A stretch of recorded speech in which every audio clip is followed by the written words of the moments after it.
2020 has been such a unique year, and we've definitely, as we've discussed before, we know that there's a huge acceleration going on and around everything environmental, social and governance related. So that is definitely going to continue into next year. I think what we'll see into next year is some more specificity around particular issues and themes within that broad context.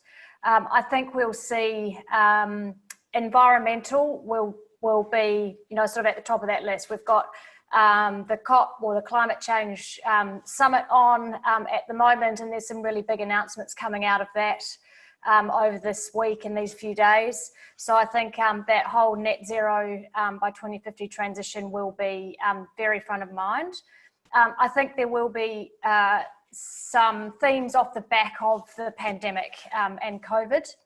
So I think we'll continue to see strong issuance in the social bond format around economic recovery off the back of the pandemic, and also the manufacturing of vaccines, vaccine R&D, etc., PPE kind of equipment as well.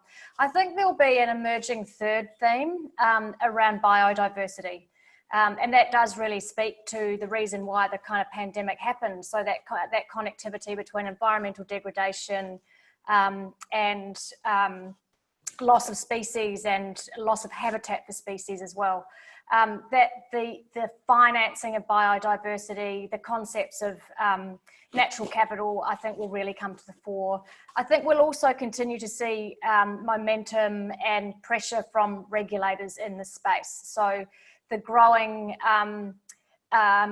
force and influence of financial regulators globally coming out of Europe and the UK, but also our own regulators very much have climate change as a financial risk on the top of the agenda.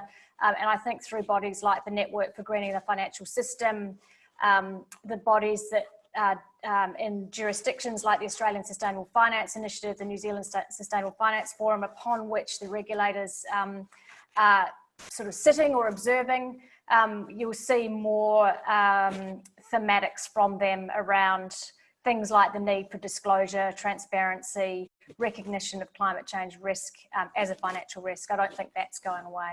There's no doubt that climate change, there's the risk side of climate change transition or net zero transition, but there's certainly a lot of opportunity, in particular around transition to new energy products.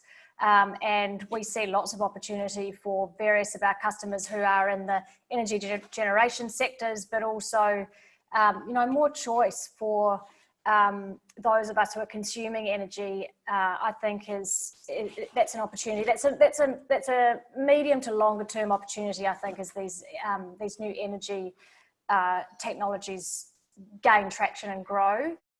There's a lot of consumer pressure now around the nature, the environmental and social nature of goods and services. So I think that represents an opportunity for many of our corporate customers. When you think of the retail brands that we service, things like airlines, supermarkets, even financial services, the consumer consciousness and awareness of environmental, social and governance issues presents a tremendous opportunity to frame products and services with those kinds of concepts at their core. So, and I think, that's been a theme for quite a while now. I just think COVID's an accelerator for everything. And I think there is so much consciousness and awareness now off the back of it. So that presents a terrific opportunity.